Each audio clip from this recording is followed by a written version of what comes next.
Amalgame, sérendipité, kitsch, wiki, kermesse, ciblé, inuit, bravo, tu as raison. Je sais plus.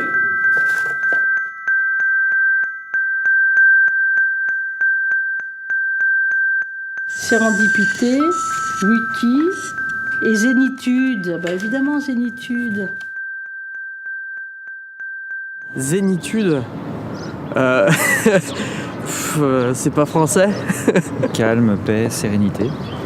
Pour moi, c'est en dehors des réalités. Je sais pas du tout zénith. Zénith, c'est aller au maximum de soi. Trop de zénitude tue la zénitude. Non, pas pour moi. Zénitude. Zénitude. Tranquillité. La tranquillité, ouais.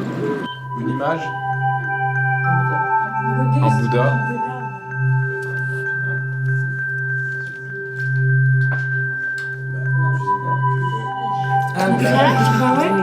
Un son. Les vagues, les vagues.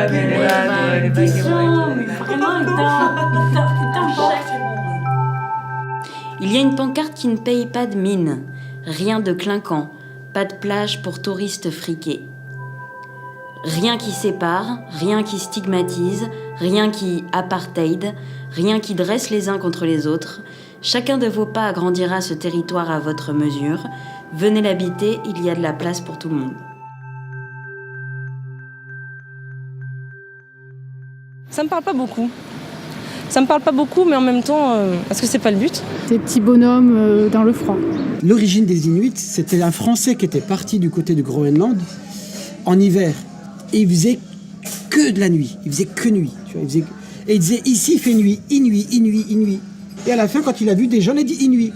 Et il est rentré ensuite en France en disant, j'ai vu là-bas que des Inuits. Parce qu'il faisait trop nuit, en fait.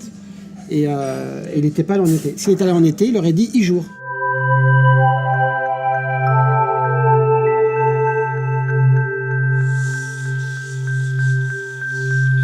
Wiki, je rapprocherai ça avec... mais non, c'est Wikipédia. Non, je sais pas. Wiki, je sais pas.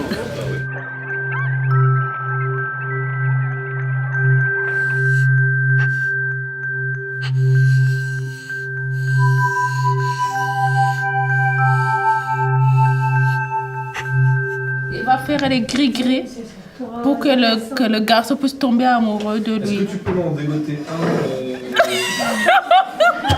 Sérendipité, je ne sais pas. Je connais pas, excusez-moi, j'ai mal entendu, je veux dire ça. À quoi ça vous fait penser ? Sérendipité. Décapité. Décapité. Hein ? Encore, qu'est-ce qu'il y a comme autre idée ? Antiquité. Antiquité. Donc du coup, c'est le son qui vous fait penser. Et vous ? Dépité, en considérant que c'est quelqu'un qui a un fort accent du Maghreb, donc il dirait dipiti, en oubliant les C comprimés. Et puis à la fin, pitié, une faute d'orthographe, on a oublié le i. Pensez à ça. Je vous ai expliqué l'autre fois qu'il y avait d'autres personnes qui avaient travaillé avant vous sur les mots et ils ont fait du slam. Donc pour faire notre objet, cette fois, on va essayer de tirer au sort un texte qu'ils ont fait. Et vous allez essayer de deviner ce que ça veut dire, sérendipité. J'ai cherché ma demi-terre, j'ai trouvé midi à 14h. J'ai creusé un atoll, j'ai trouvé une auréole. Je cherchais la réponse, j'ai trouvé la question. Je cherchais la première lettre du mot, j'ai trouvé la dernière. Je cherchais une montre, j'ai trouvé une aiguille. J'ai cherché ma clé, j'ai trouvé USB. Et surtout, mon père était directeur d'école et à l'époque, on faisait des kermesses pour avoir un petit peu le sou des écoles, ce qu'on appelait. Et alors, il y avait tout un tas de jeux. Il y avait ils organisaient même des petites pièces de théâtre avec les élèves et les parents venaient. Puis on passait la journée à dépenser ses sous comme ça. La kermesse, c'est parce que c'était des cathos. Des cathos qui étaient trop coincés. Et donc, du coup, ils allaient toujours à la messe. Ils se disaient, tiens, il faudrait qu'on aille un peu jouer, quoi. Nous, prêtres, on a besoin de jouer, il faut qu'on fasse quelque chose. Il faut qu'on se cache, qu'on joue, qu'on fasse quelque chose. Ils ont inventé la kermesse.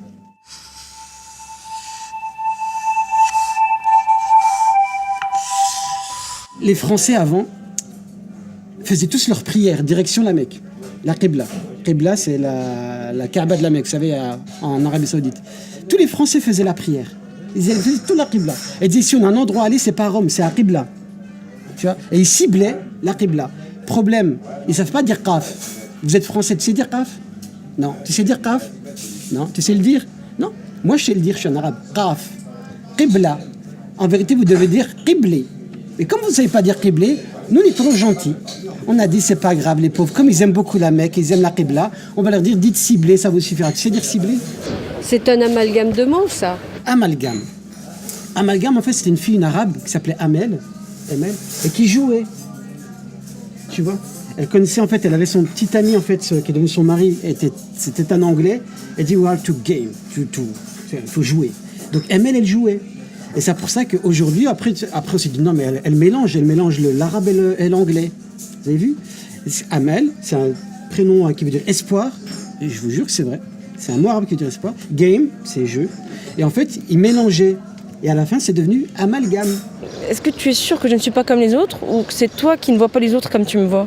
Allez, à la fouille. Qu'est-ce que vous portez rien sur vous? Pas de la drogue? Rien? J'ai une arme. Une arme? Mettez-la là. Interdit. Mais je suis de la police. Allez-y. Quelque chose qui est has-been, qui n'est pas d'actu, mais qu'est-ce que ça fait du bien de voir quelqu'un de kitsch dans ce monde où on est obligé un petit peu de suivre la norme et d'être des moutons. Presque le mauvais goût. Le formica. Rococo. Action. Votre passeport, s'il vous plaît. Voilà. Merci.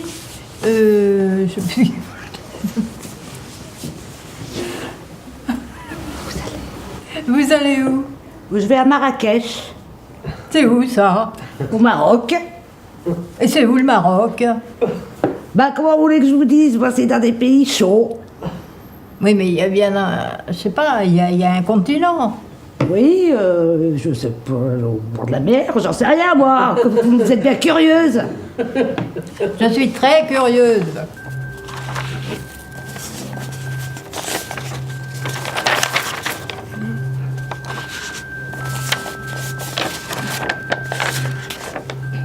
Et un jour,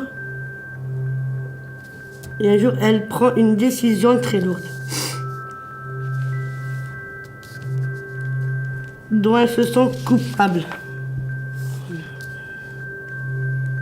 Elle se sent coupable. Mais elle... Oh, là, je me suis... Est-ce que tu veux qu'on le relise? On se le relit? Oui.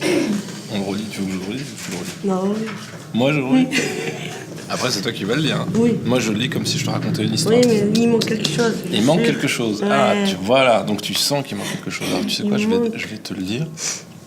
Je vais te lire comme une histoire. C'est comme si c'était plus toi qui l'avais écrit.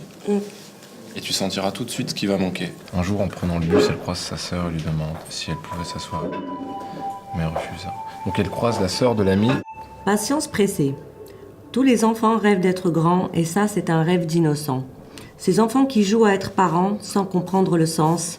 Ces enfants qui rient en toute insouciance sans penser à demain. Pressés d'être grands, pressés d'être adultes, impatients à toute chose. Voilà le rythme, la patience pressée. Bravo! C'est un mot qui vient du verlan, vos bras. Et à l'origine, les personnes qui voulaient être satisfaites de quelque chose disaient à vos bras. Et comme il y a eu des jeunes des quartiers dits défavorisés en France, ils ont dit on ne dit pas vos bras, on dira bravo. Et ils l'ont travesti en fait par le verlan en bravo. C'est pour ça qu'aujourd'hui vous avez bravo. Et c'est qu'à la suite que les Italiens qui faisaient de super belles pizzas criaient bravo. Parce qu'ils jouaient avec les bras secs la pizza. Ils tournaient leurs bras comme ça pour tourner la pizza, elle devenait très ronde. Ils faisaient des championnats du monde. Et à la fin, ils disaient, au lieu de dire vos bras, ils prenaient par respect pour les jeunes des quartiers et leur disaient bravo. C'est pour ça qu'on a dit que Bravo est d'origine italienne, mais il est d'origine des quartiers. Tu as peut-être échoué, mais bravo, tu t'es relevé.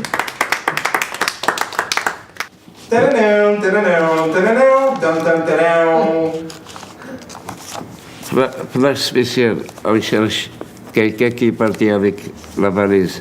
Je crois qu'elle nous mène en bateau. C'est fou.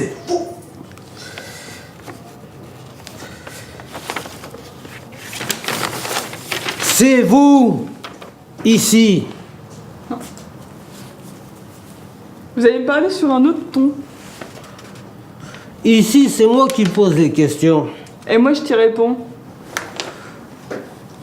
Madame le substitut du procureur. Qu'est-ce qui se passe ici? J'ai des problèmes, elle veut pas avouer. Elle parle Alors, pas, madame, elle répond pas aux ma questions. petite dame, qu'est-ce qui se passe? Vous voulez pas parler? Si, j'ai répondu. Non, il paraît que vous avez venu avec une valise de l'aéroport. Qu'est-ce qu'il y a dans cette valise? Non, c'est pas à moi cette valise. Ah bon? Vous allez réfléchir dans nos locaux. Embarquez-la, en garde à vue, menottez-la. Vite fait!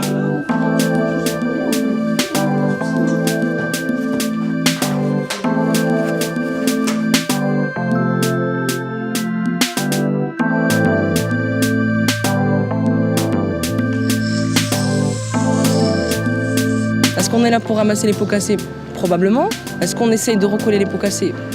Je veux bien, j'ai plein d'énergie à revendre et je veux bien éviter tout amalgame sur X ou Y chose ou X ou Y culture. Mais après, il y a aussi un effort à faire de chaque côté, quoi. Donc, s'il n'y a pas de personnes positives en face, il n'y aura pas de personnes de l'autre côté prêtes à donner d'énergie, à expliquer les choses sans amalgame, sans préjugés et avec plein de bonté. Et puis avant d'être X ou Y chose, avant d'être la mienne, je suis comme vous. Je suis restée 9 mois dans le ventre de ma mère. Quand je vois une femme qui est souriante, qui est énergique. J'ai cherché la sortie, j'ai trouvé un mur, j'ai cherché un métier, j'ai trouvé la rue, j'ai couru pendant longtemps, je me suis trouvée devant chez moi.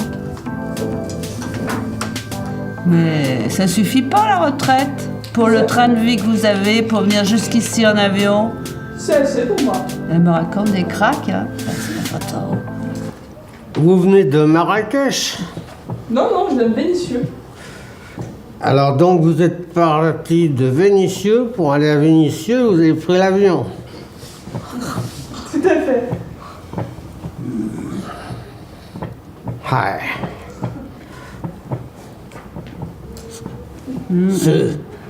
Ça tient.